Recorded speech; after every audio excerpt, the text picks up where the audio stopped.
Hello everybody, and welcome to this informative tutorial. Today we want to create a nice little pond and add some greenery around it. For most projects you create in GeoVisual, you start with the asset browser.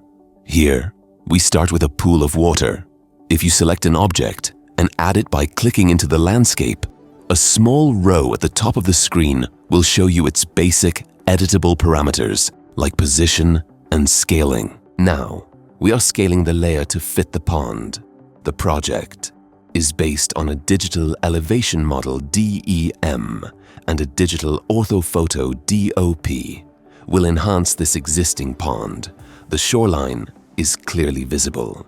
If you need to hide content while working, go to the layer system and simply add a custom group. If you add the new group, it will automatically contain all currently selected objects. Now we'll look at trees. In the asset menu, you'll find them in the category vegetation. Of course, it's hard to see what kind of trees really grow there, but we can guess the type and see the actual size, so it is possible to create a representation with the right look and feel. If you have a tree cadaster from your GIS, you can simply integrate that via a shapefile. It's up to you how densely and accurately you want to place the trees. You could define an area and add a large number of trees automatically, but in this case, that's not necessary. We'll speed up the video while placing more trees.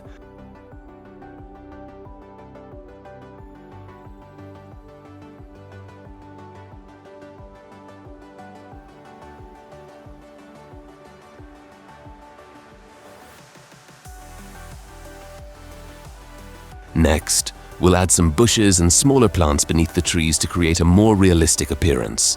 GeoVisual comes with a well-stocked library, enabling nice-looking and detailed environments. We're constantly adding new assets for your convenience.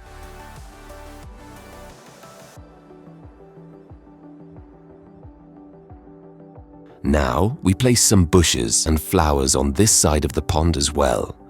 If you move an object while pressing the Control key, it will be duplicated, which speeds up the process significantly. And please be sure to look at the tooltips at the bottom of the screen. They show you the current movement and shortcut options. As you can see, we've created a very realistic setting in no time. We hope you found this tutorial helpful for getting you started in GeoVisual. Please also check out the other asset browser tutorials and our new tutorial generating vegetation. See you again soon, and happy visualizing.